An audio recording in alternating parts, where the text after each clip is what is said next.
Y bien, estamos con Enrique Peñalosa, exalcalde de Bogotá entre los años 1997 y 2000.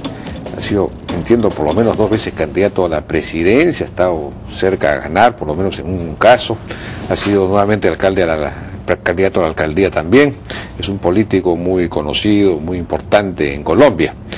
Enrique, ¿cómo está? Buenas noches, ¿cómo le va? ¿Qué tal? Jaime. Bien, gracias. Bueno, ha venido a asesorar a nuestra alcaldesa Susana Villarán. ¿Cuál es el propósito de su...? Como que algunos sostienen que necesita asesoría, necesita orientación.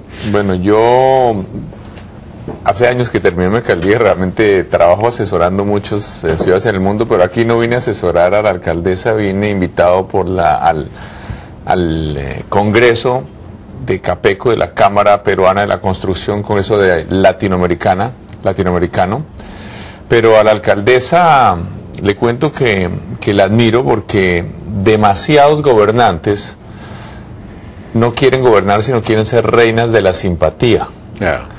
Y entonces yo, por principio, admiro a los que están dispuestos a asumir costos políticos, porque lo más fácil es no hacer nada y ser siempre. Entonces, cuando se trata de hacer, generalmente, cuando uno lucha por el interés general, se enfrenta a intereses particulares, que son muy hábiles haciendo ruido y oponiéndose. Que yo admiro las batallas que está dando.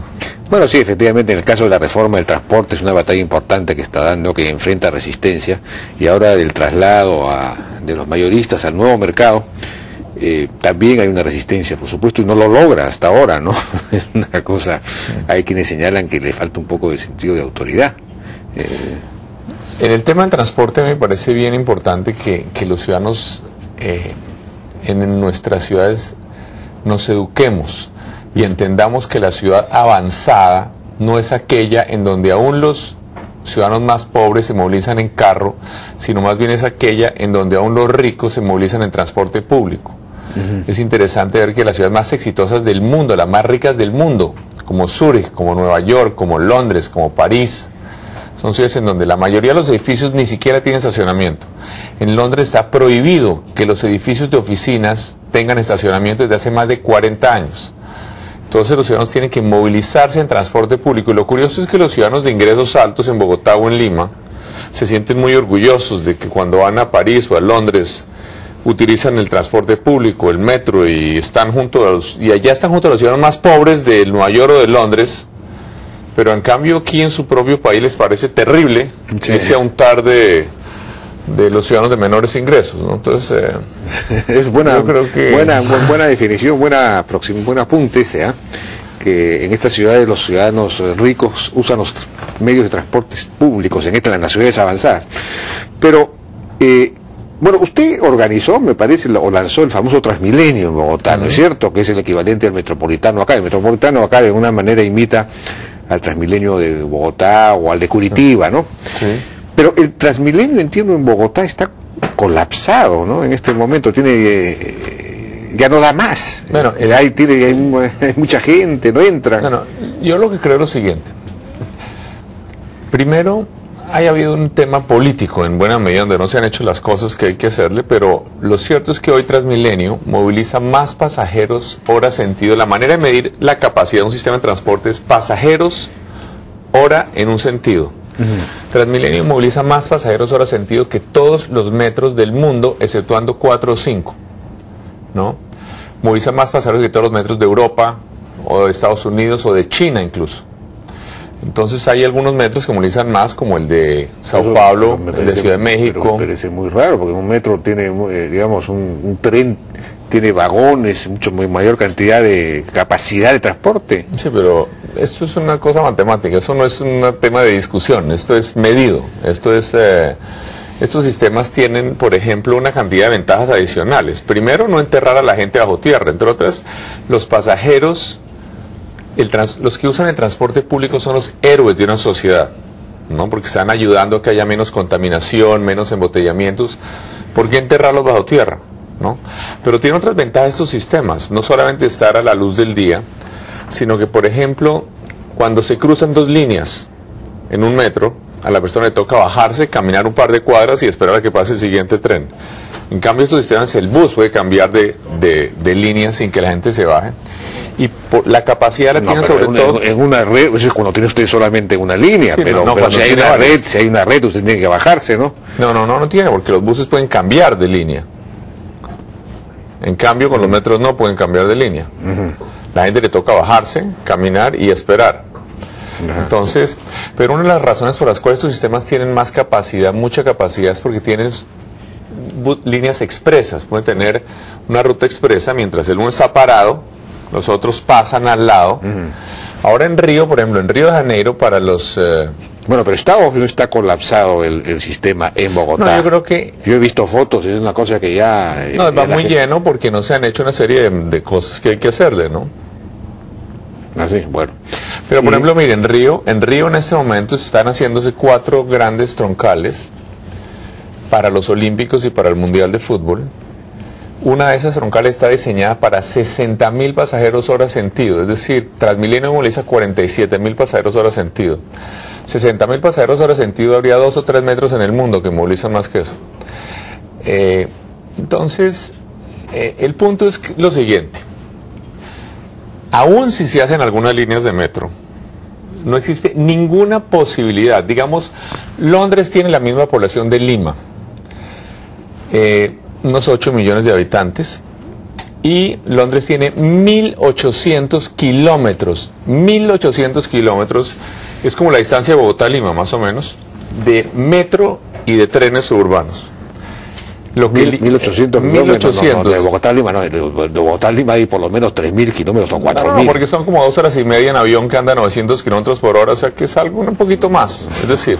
Bueno. Entonces, de manera que Lima ni en los próximos 100 años va a tener la mitad de eso, ni la quinta parte de eso, en términos de metro.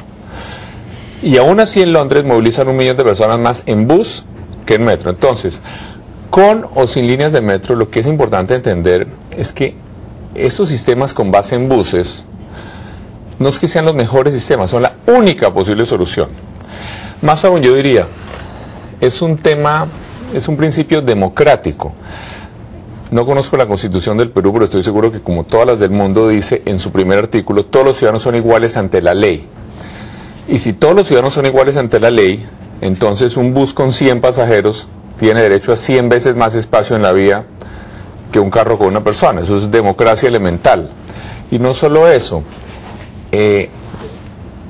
matemáticamente, técnicamente, esto no se necesita tener un PhD de MIT, un comité de niños de 12 años se da cuenta muy rápidamente que la manera más eficiente de utilizar un espacio vial escaso es con buses con carril exclusivo.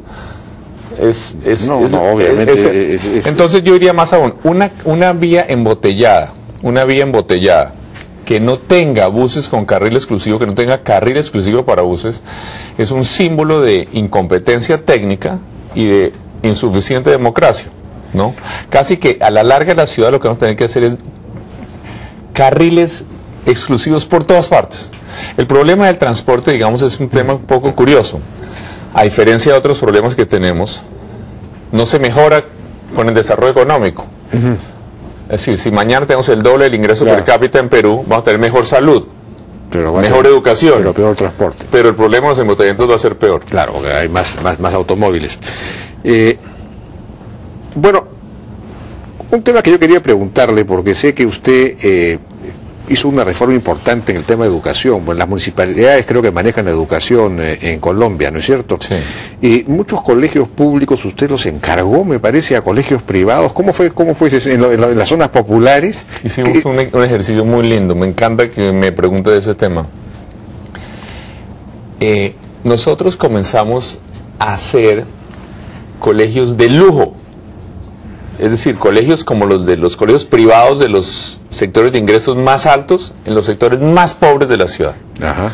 Colegios con unos edificios que no tienen nada que envidiarle a los colegios de los niños más ricos de la ciudad. Pero con algo adicional, lo que usted dice, invitamos a los mejores colegios y a la mejor universidad de Colombia a que administraran estos colegios. Ajá.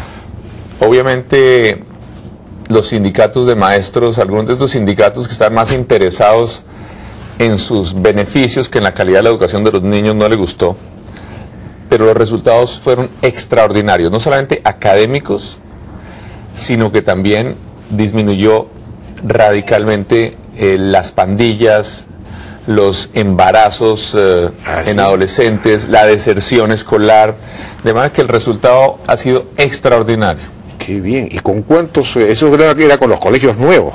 Con los colegios nuevos, sí. Esto hoy en Colombia, desafortunadamente después llegó la llamada izquierda al gobierno, y entonces continuaron haciendo colegios de calidad, de gran calidad, pero ya sin este sistema, sino con el sistema tradicional. Pero lo interesante entonces es que en Bogotá tenemos, yo creo que lo que llamamos estos colegios, se llaman colegios en concesión, yo creo que unos 35 colegios en concesión, y en muchos barrios de estos populares, que es interesante, porque digamos son barrios que ni siquiera tienen pavimento en muchas ocasiones, en algunos casos, pero tienen unos colegios que son unos templos. Entonces, en muchos sitios hay 2 colegios de estos nuevos, maravillosos, pero uno, es decir, desde el punto de vista arquitectónico son buenos ambos, pero uno es con el sistema tradicional y otro con el sistema por concesión.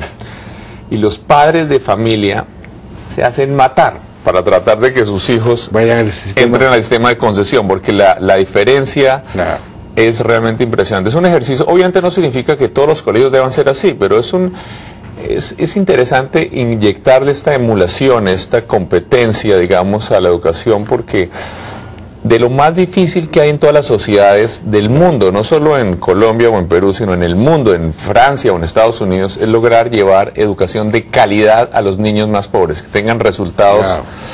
Y este ha sido un ejercicio muy exitoso, como digo, desafortunadamente muy saboteado por la izquierda en general. Sí, y incluso hay ahora, nosotros hicimos unos contratos a 15 años, que se vencen el año entrante.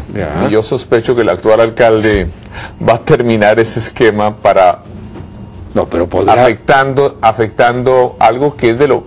Hay estudios del Banco Mundial. Los padres de familia se van a oponer a que claro, se van a oponer radicalmente. Los padres de familia... Van a defender el sistema de concesiones, digamos. Pero no creo que tengan suficiente poder político. Pero usted pues, puede retomar esa causa. Difícil, pero ese es el tipo de cosas. Yo creo que ese es el tipo de cosas que construyen igualdad. De nuevo, lo mismo con los buses. Digamos, un bus de esos, yo creo que son símbolos de democracia. Cuando hay un embotellamiento, ¿no? Y el bus pasa a toda velocidad en el carril exclusivo, yo diría que es un símbolo de democracia. Los colegios de lujo en un barrio popular con educación de calidad, bibliotecas, parques, campos deportivos, las mismas bicicletas. Yo creo que entre otras Lima, nosotros en Bogotá comenzamos a poner ciclorrutas protegidas. Usted es famoso también por la cantidad por el sistema de ciclovías que hizo, ¿no? Y eso hicimos antes, ahora están de moda en el mundo, y hay en París y en España. En ese momento no había un metro ni en Estados Unidos, ni en Francia, había por supuesto en Holanda y en Dinamarca y en China. Pero lo interesante es que hoy tenemos todavía muy poquito, pero 6% de la población en Bogotá, que es el mismo tamaño de Lima, se moviliza en bicicleta. Y 19% en carro particular. De manera que por cada 3 personas que se movilizan en carro, una se moviliza en bicicleta. Y en Bogotá nosotros tenemos que primero tiene zonas muy de montaña, difíciles de acceder en bicicleta, y además en Bogotá llueve un día sí y el otro también. Así que pese a eso. Entonces aquí en Lima, sería el sitio perfecto para la bicicleta. Es la ciudad de la bicicleta, claro, todo el plano, no llueve nunca. Claro, yo creo que Lima sería la ciudad mejor del planeta para la bicicleta. Ya, alcaldesa, ya sabe usted, ciclovías por todo el mundo. Bien, muchísimas gracias. Ya nos ha ganado el tiempo lamentablemente Enrique Peñalosa, exalcalde de Bogotá, con ideas y con, digamos, proyectos muy interesantes que llevó a cabo y que son conocidos a nivel mundial. Muchas gracias por su participación. Muchas gracias. Vamos a una pausa y regresamos.